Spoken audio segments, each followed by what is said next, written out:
Kathy, Councillor Casey. All those in favour? Aye. There are no petitions, there is no public input, and there is Lisa is here, is it? Okay, that was this item here. Just clarifying. Who is here to speak on the disposal of the land at Constellation then? She'll speak when the item comes up. Good local board. Okay, well the item's about to come up. Okay, all right. Extraordinary business, there is none. Notice the motion, there is none. And disposals report. Welcome. Tisha.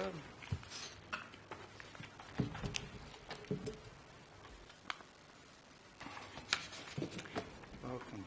Thank you, Mr. Chair. Good morning, everyone. We have two properties that we are presenting today. They are located at 523A and 525 to 529 Ellerslie-Pemula Highway in Mount Wellington. They were acquired for roading purposes and are no longer needed for this purpose. Legalisation following completion of the roading works has currently been undertaken, and new titles are currently being issued for both sites. Both of these properties were acquired in accordance with the Public Works Act and are subject to obligations to the former owners in accordance with the Public Works Act. In addition to the Public Works Act obligations, there are further contractual obligations to the former owners. The former owners have advised us that they wish to exercise their right to buy back the residual land from these properties. The rationalisation process for the subject sites commenced in November 2016. No alternative service uses were identified, and the feedback provided has been supportive of the proposed divestment. As such, it's recommended that these two properties be divested. Move the motion then. Second.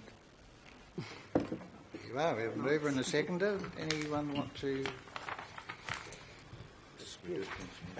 comment on this Question? matter? Councillor Simpson. What's the zoning under the unitary plan site? Housing or industrial? Not that it matters, I'm just asking. Through the chair, mixed use business. Oh, right. Right. Sorry. Has there been any more interest from Ngāti Whātua Ōrākei or Te Waiahua Ngāti Te Ata? Through the chair, yes, Jason from Ngāti Whātua did contact us late in the process. We did inform him of the obligations under the Public Works Act, and if the former owner doesn't follow through, then we'll certainly follow up with interest. Right, well, I'm going to put the recommendation. All those in favour? Aye. Against? It's passed. Thank you. Thank you very much, Mr. Chair, councillors. Thank you. Ben, Anita.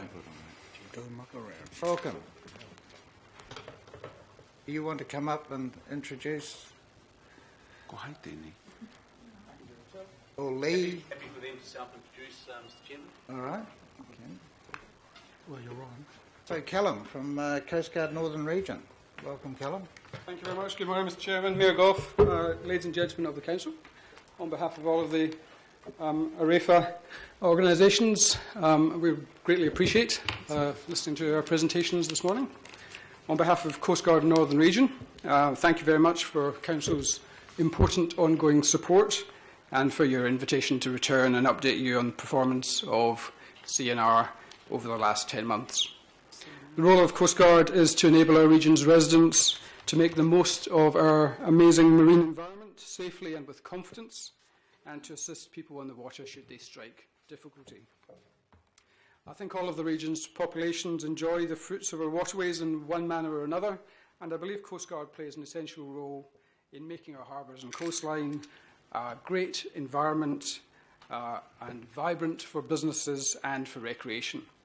Over the course of the next 10 minutes, I would like to share with you my view as to how Coast Guard is, my view of how the Coast Guard you support is performing, talk to the challenges we face and our strategies to meet them.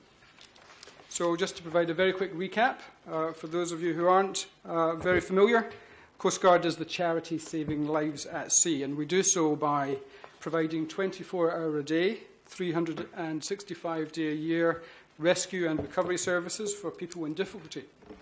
We also own and operate a VHF communications network that enables boat owners and operators to keep us informed of their movements so that we can provide them with important advisory information, and it enables Coast Guard, Surf, Police and the Westpac helicopter team to undertake responses when required.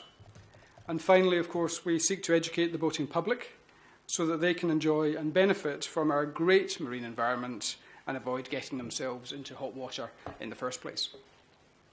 Coast Guard Northern Region is a registered charity. We're a pretty lean organisation. We've got about 1,000 volunteers and 22 staff, which is one more than last year. The Auckland region is served by 14 volunteer units from Waiuku in the west through to Kaurau up in the north.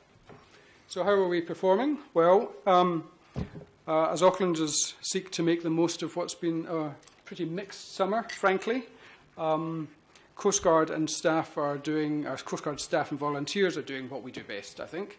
We're teaching boating safety and skills in classrooms and communities around the region. We've taken about 31,500 trip reports in the last 2 months alone, so it's been reasonably busy. And we're, of course, on the water or in the air, providing assistance where necessary. In the last 2 months, Coast Guard Northern Region has undertaken 548 Coast Guard operations and an additional 68 search and rescue events, which have saved or assisted 182 people.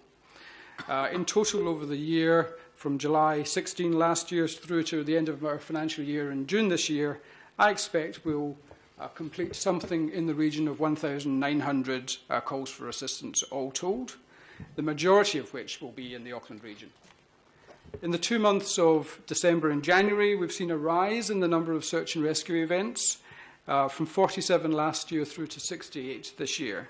And, of course, these statistics are very much about real lives. Everyone here will be aware, for instance, of the Francie tragedy that took place on the 26th of November on the Kaipara Bar. You may or may not know that the response to that event was coordinated primarily from the Coast Guard Northern Region Operations Centre at Mechanics Bay. We have a permanent co-located team there of Coast Guard, Westpac, Surf and Police, and we work together throughout the year. And so when events like the Kaipara event occur, I can say that in spite of the tragic outcome for 8 families, I do believe that the manner in which all of those agencies responded to the incident was coordinated and highly professional and gave the best chance for the survivors and, unfortunately, in the recovery of the deceased. It may be of interest to know that while our first image of Coast Guard is often that of a rescue vessel and its crew, on the 26th of November, the most effective assets in the search and recovery were airborne assets, Coast Guard aircraft, the Eagle helicopter and the Westpac teams. But it was the volunteers of Coast Guard's Auckland Air Patrol who arrived first on the scene and located the only 2 survivors that were found in the water that day. Many of you will have heard my message last year about the dangers that our harbour bars pose to boaties, and unfortunately we have now seen that that risk is not limited only to smaller boats. The Francie was 12 metres in length and still succumbed.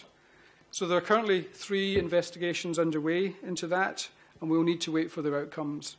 But I don't think it's premature to say that there is more work to be done in informing people of the risks that are posed on our waterways and better equipping them with the skills and equipment that they need to protect themselves and others. Coast Guard has worked proactively on this task for more than 2 years, educating hundreds of boaties in communities across the region through our Raising the Bar programme. In addition to these activities, we've recently completed our 3rd year of our Old for New life jacket campaign, exchanging nearly 3,000 old and ineffective life jackets for modern, purpose-suited ones. From our operations room, we believe the messages to the recreational boatie are getting through, with increasing use by boaties of our bar crossing service.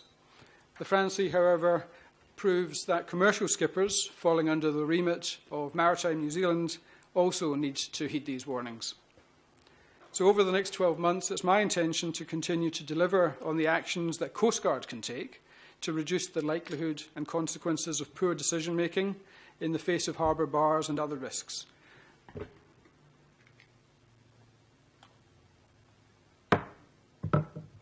saw your hand go up, so We okay? carry on. I'm good. So, yeah. Yeah.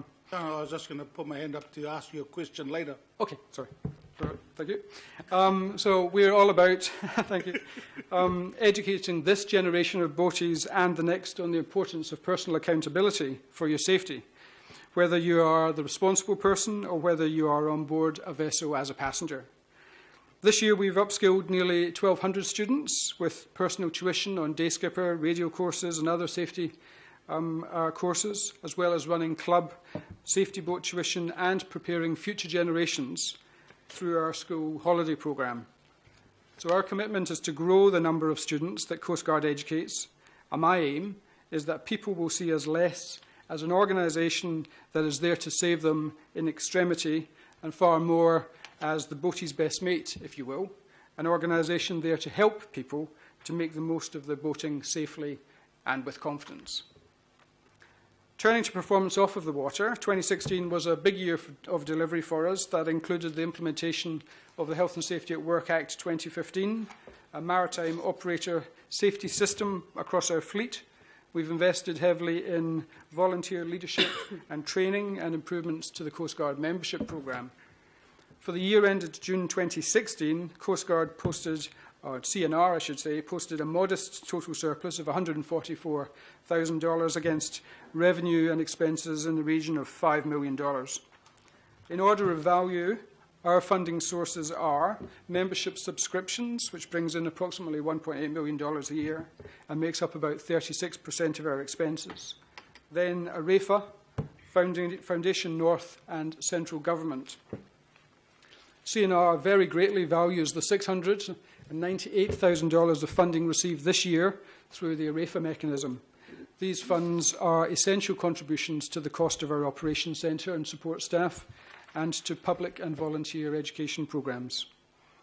We are pursuing a financial strategy that aims to reduce our reliance on one-off incomes, such as gaming trusts or ad hoc donations and grants, by growing our membership and creating sustainable funding programmes.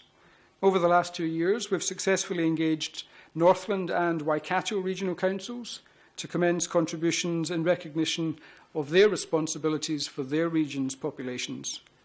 And as I've said, CNR appreciates the support of Auckland Council, but our strategy is not to take it for granted. Over the last 3 years, CNR has purposefully sought to hold our request for a RAFA approximately flat at 14% of our expenses base. During the latter quarter of 2016, Coast Guard Northern Region undertook a review of our strategy to set our priorities for the next 3 years. In support of our mission, we agreed that firstly, it was about our people, recognising and supporting our volunteers and staff. Having the right rescue vessels and equipment is important, but having the right number of qualified volunteers is the single most important factor for our readiness. Across the Northern Region today, we have approximately 1,000 volunteers, and by my calculation, this number needs to be increased to 1,200 to give us the breadth and depth of rescue vessel crewing we need to deliver on our service levels.